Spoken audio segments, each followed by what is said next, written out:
Hello guys, मैं हूं एजे। आप देख रहे हैं अपना यूट्यूब चैनल AJ22। आज का टॉपिक जो है वो क्या है कि सूर्य जो होता है, आप सन जानते हो, सूर्य को जो ऊर्जा मिलती है, एनर्जी मिलती है, वो कहाँ से मिलती है।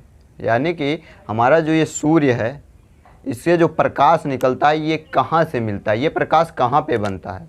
वैसे तो सूर्य पृथ्वी से काफ़ी दूर है, लेकिन इतनी ऊर्जा उसको कहाँ से मिलती है कि यहाँ तक आते आते तब भी हमको इतनी तेज़ गर्मी लगती है, इतनी तेज़ जलन होती है, इतना तेज़ ऊर्जा उसको मिलती है।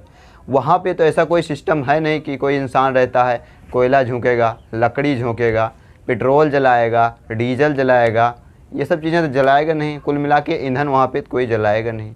तो ये कैसे होता है, ये पॉसिबल कैसे होता है कि वहाँ पे सूर्य के पास इतनी गर्मी होती है? क्यों? इसका रीज़न क्या है? गर्म होने का, उसके पास इतना तापमान होने का, इतना एनर्जी होने का रीज़न क्या है? इसके बारे में आज इस वीडियो में चर्चा करेंगे। तो बने रहिए हमारे इस वीडियो में लास्ट तक। चलिए स्टार्ट करते हैं ये वीडियो। देखिए गाइज, जो आज का टॉपिक है वो क्या है, सूर्य को ऊर्जा कहाँ से प्राप्त होती। तो जैसे कि हम लोग जो है, हम लोग को ऊर्जा प्राप्त करनी होती है, यानी कि ठंडियों के दिन में हाथ सेंकना होता है तो हम लकड़ियाँ जलाते हैं, लकड़ी जलाते हैं, पेपर जलाते हैं, ये सब चीज़ें जलाते हैं, तब हमको ऊर्जा मिलती है। ओके, तो यानी कि ईंधन जलाने के बाद में हमको ऊर्जा मिलती है। वैसे तो सूर्य के पास भी ईंधन जलाने के लिए कुछ ना कुछ ऐसा चीज़ें होंगी जो यहाँ से ऊर्जा उत्पन्न करती हैं, ऊर्जा उत्पन्न करती हैं। वो क्या होती हैं? देखिए गाइज, इसके बारे में जानकारी जो है वो मुझे भी थोड़ा अपूर्ण है, क्योंकि अभी तक इसका खोज नहीं हो पाया है कि यहाँ पे क्या चीज़ें होती हैं जिसके कारण जो है ये ऊर्जा देता है सूर्य। ओके, क्योंकि वहाँ तक इतनी सैटेलाइटें कुछ भी नहीं वहाँ तक पहुँच पाता। इतना तापमान वहाँ पे है कि ये जल जाता है। लेकिन वैज्ञानिकों ने कुछ थ्योरियाँ दी हैं। क्या दी हैं? थ्योरी या सिद्धांत दिया है, आप बोल सकते हैं, सिद्धांत दिया है। उसी के आधार पे मैं बता रहा हूँ। ओके, तो आप कहीं पे खोजेंगे तो ये मत कहना कि सर आपका गलत है, यहाँ पे ये दिखा रहा है, या ये गलत है, आपने जो बताया वो सही है। क्योंकि अलग अलग वैज्ञानिक अलग अलग सिद्धांत पे अलग अलग थ्योरी अपना दिए हैं, क्योंकि वहाँ तक अभी तक कोई सैटेलाइट, कोई कैमरा, कोई कुछ भी नहीं पहुँच पाया। तो वहाँ पे ये बताया जाता है वैज्ञानिकों के द्वारा कि जो वायुमंडल हमारा ब्रह्मांड है, ब्रह्मांड में सबसे ज़्यादा कौन सी गैस पाई जाती है? Hydrogen gas. कौन सी गैस? Hydrogen gas. तो ये जो हाइड्रोजन गैस होती है, ये आपस में क्रिया करके ऊर्जा देती हैं। क्या करती हैं? आपस में क्रिया करके ऊर्जा देती हैं। तो जो क्रिया करती हैं उस क्रिया का नाम क्या होता है? नाभिकीय संलयन। क्या होता है?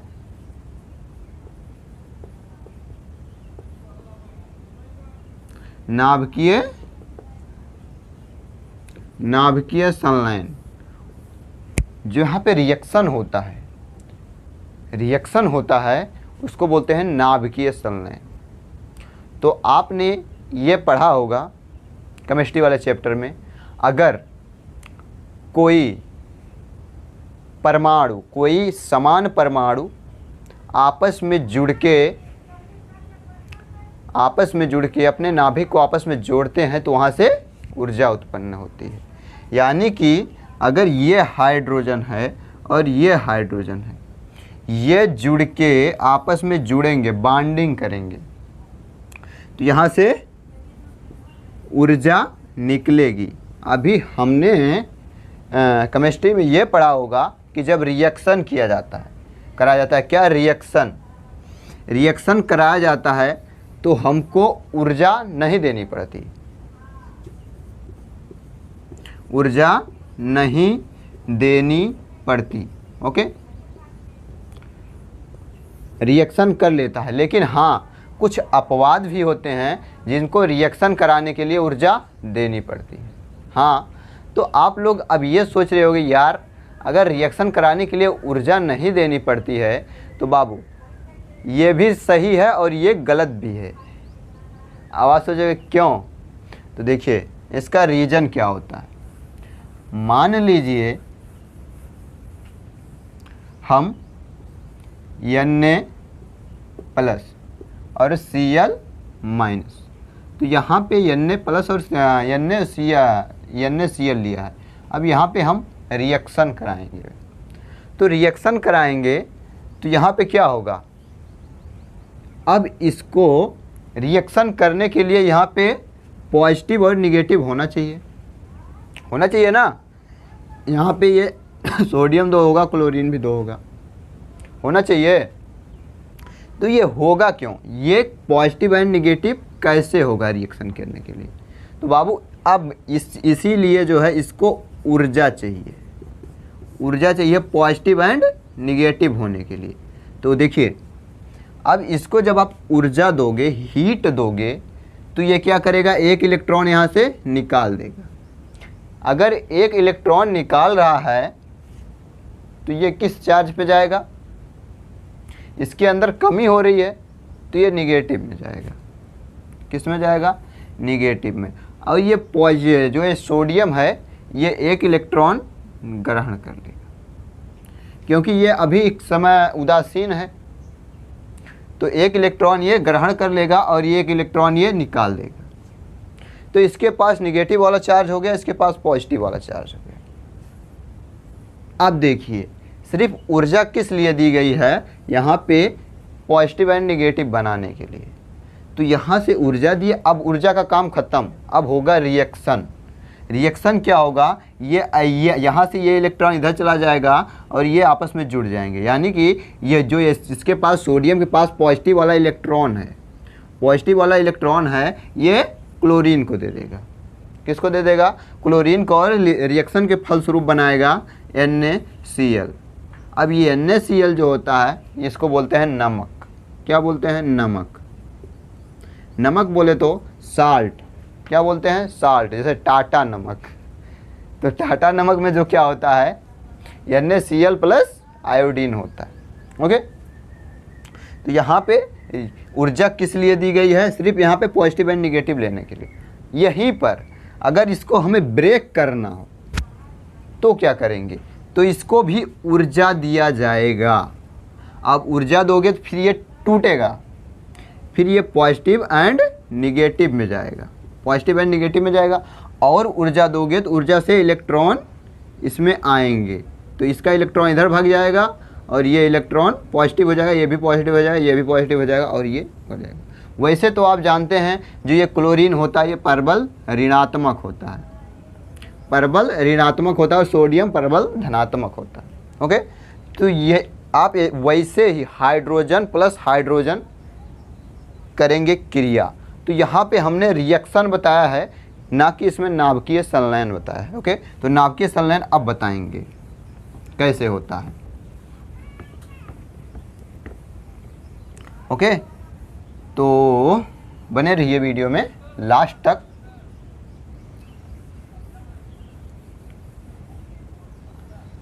देखिए जब 2 या 2 से अधिक समान परमाणु या समान नाभिक वाले परमाणु, जब 2 या 2 से अधिक समान नाभिक वाले परमाणु आपस में क्रिया करते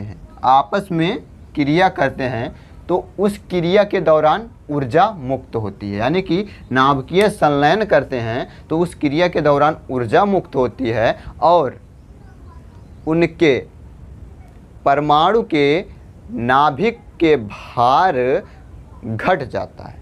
समझ रहे ना आप, जैसे कि 2 हाइड्रोजन क्रिया किया है तो दोनों का हाइड्रोजन, मान लीजिए इसका एक नाभिक भार है, तो ये दोनों क्रिया करके जब एक नया नाभिक बनाएंगे तो यहाँ पे 2 कोई जगह पे 1.5 ग्राम हो जाएगा, उसका 1.5 नाभिक भार हो जाएगा। कैसे देखते हैं, तो हमने क्या बताया था, समान परमाणु। तो देखिए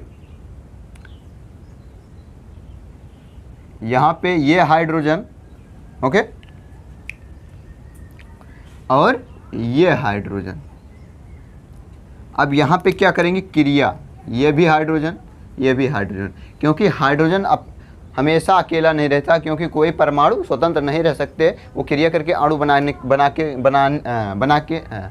के रहते हैं। ओके, तो यहाँ पे क्या होगा, अब देखिए ध्यान से देखिएगा आप लोग, यहाँ पे अब होगा ये नाभिकीय संलयन। देखो कैसे होगा नाभिकीय संलयन, यहाँ से हाइड्रोजन, यहाँ से हाइड्रोजन। ओके, हमने क्या बताया था, जब समान परमाणु यानी कि जब समान नाभिक वाले परमाणु आपस में क्रिया करके एक नया नाभिक प्रदान करते हैं, नाभिक बनाते हैं, तो इस क्रिया के दौरान ऊर्जा मुक्त होती है, जिसको नाभिकीय संलयन क्रिया कहते हैं। तो यहाँ पे ये हाइड्रोजन इधर, ये हाइड्रोजन, अब यहाँ पे क्या होगा, देखो ये सब क्रिया करेंगे तो यहाँ पे होगी स्पार्किंग। तो स्पार्किंग होगी क्योंकि जब ऊर्जा निकलती है उससे पहले गर्म होता है, हीट होता है, स्पार्किंग होती है ना। तो यहाँ पे क्या होगा, ओके। अब इसके बाद में जो फाइनली प्रोडक्ट बनेगा वो क्या होगा, ये ध्यान से देखिए आप लोग, फाइनली प्रोडक्ट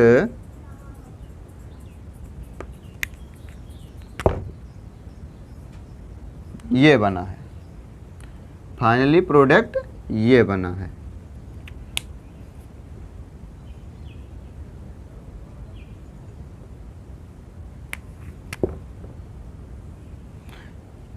तो ये बना फाइनली प्रोडक्ट। अब इसके नाभिक हो गया, एक नाभिक हो गया, इसमें एक नाभिक हो गया। यहाँ पे दो परमाणु थे तो ये दो नाभिक हो गए थे, यानी कि ये जो परमाणु थे हाइड्रोजन दो थे। ओके, दो हाइड्रोजन थे, यहाँ पे दो ही गोले ले लेते हैं, दो हाइड्रोजन, यहाँ पे दो, यहाँ पे दो, ये आपस में जुड़ के एक नया नाभिक बनाए हैं। और अब इसके बाद इसमें से क्या निकलेगी, ऊर्जा निकलेगी। यानी कि इतनी क्रियाएं होती हैं, यहाँ से जब हाइड्रोजन आपस में रिएक्शन करके एक नया नाभिक बनाएंगे तो इनको नया नाभिक मिलेगा और यहाँ से ऊर्जा होगी। अब देखिए यहीं पे एक क्रिया होती है। अब यहाँ पे क्या होता है, देखिए मान लीजिए इसका नाभिक भार 1 है, 2 मान लीजिए, दोनों का 2 है। ओके, नाभिक का भार 2 है, दोनों का जोड़ के हम बता रहे हैं, इसका भी 2 है, तो ये 2 मिलके 4 होंगे, टोटल 4 होंगे। तो अब 4 होंगे, लेकिन यहाँ पे जो इस नाभिक का भार आएगा वो 3 आएगा। क्यों आएगा, सिंपली मैं मान के बता रहा हूँ क्यों 3 आएगा। कभी आपने सोचा है, देखो अगर हम किसी चीज़ को जला के फूंक के कुछ चीज़ों में दूसरे चीज़ में परिवर्तित करते हैं तो वहाँ से जो ऊर्जा निकलती है उसको भी जोड़ना पड़ता है। समझ रहे हो ना मेरी बात। जैसे कि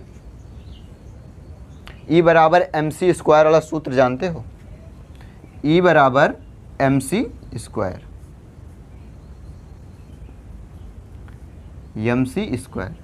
तो इसमें क्या कहा गया है कि अगर एनर्जी, ओके, एनर्जी को देखो, एनर्जी बराबर या ऊर्जा बराबर द्रव्यमान, यम इक्वल टू द्रव्यमान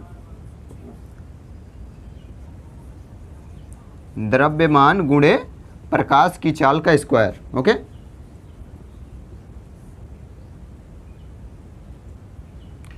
प्रकाश का स्क्वायर। तो अब देखिए ये तो ऐसे प्रूफ हो जाता है, अगर वो द्रव्यमान और प्रकाश चाल को गुणा करते हैं तो यहाँ पे एनर्जी हमको मिल जाती है, लेकिन यहीं पे अगर हम एनर्जी को प्रूव कर लें, एनर्जी हम लें और उसको चेंज कर दें द्रव्यमान में, तो ये प्रूव नहीं हो पाता है। अगर ऐसा हो जाए अगर ये ऐसा हो जाए तो हम लोग क्या होंगे, शक्तिमान से भी ज़्यादा अंतर्यामी हो जाएंगे। यानी कैसे बोलेंगे, बम बम भोले, यहाँ पे ही हैं, प्रकट हो गए कहीं और निकलेंगे, जैसे शिव निकलते हैं। यानी कि हम जो कह रहे हैं ना, मान लीजिए हम सोच रहे हैं कि हमको कहीं जाना है, कोई हमारा स्पेशल जगह है वहाँ पे जाना है, जैसे कि हमको अयोध्या में जाना है, अभी मैं यहाँ पे पढ़ा रहा हूँ, अयोध्या में जाना है हमको राम मंदिर पे, तो मैं ये क्या करूँगा, बम बम बोले आराम से ऐसे करूँगा, अपने आप को एनर्जी में चेंज करके सन वहाँ पहुँचूँगा और फिर अपने आप को द्रव्यमान में चेंज कर लूँगा। तो हम लोगों को इस फ्लाइट व्लाइट की, गाड़ियों की, कार की कोई ज़रूरत नहीं है, ना खाना खाने की, ना कुछ। आराम से एनर्जी में जब ज़रूरत हो एनर्जी में विलीन हो जाओ, 2 सेकंड में कहीं भी पहुँचो। ओके, तो इसलिए ये प्रूव नहीं होता। तो मैंने यहाँ पे देखो, हमने क्या बताया था, यहाँ पे 2 2 2 3 नाभिक आएगा, तो 1% जो निकलेगा ये ऊर्जा में चेंज हो जाएगा, ऊर्जा में चेंज हो जाएगा। तो इसीलिए कहा गया है जब कोई नाभिकीय संलयन अपक्रिया होती है तो उसके नाभिक का द्रव्यमान इसीलिए चेंज हो जाता है, बाकी जो बचा द्रव्यमान होता है वो एनर्जी में चेंज हो जाता है। तो ये होता है सूर्य में, किस में होता है, सन में। तो अब समझ में आया ना, सन को ऊर्जा कहाँ से मिलती है, सन को ऊर्जा हाइड्रोजन के नाभिकीय संलयन से मिलती है। किसके, हाइड्रोजन के नाभिकीय संलयन से मिलती है।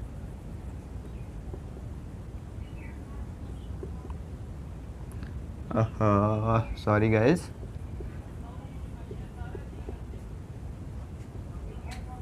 संलयन के द्वारा होती है। ओके गाइस, तो ये छोटी सी जानकारी होगी सूर्य के बारे में, यानी कि अब आपको समझ में आ गया ना, सूर्य को ऊर्जा कहाँ से प्राप्त होती है, नाभिकीय संलयन के कारण। और किस गैस के नाभिकीय संलयन होता है, वो हाइड्रोजन गैस का, क्योंकि ब्रह्मांड में सबसे ज़्यादा हाइड्रोजन गैस है। तो मैं आशा करता हूँ आपको ये वीडियो अच्छा लगे, वीडियो को लाइक, चैनल सब्सक्राइब, दोस्तों में शेयर। मिलते हैं नेक्स्ट वीडियो में नेक्स्ट टॉपिक साथ, तब तक के लिए जय हिंद।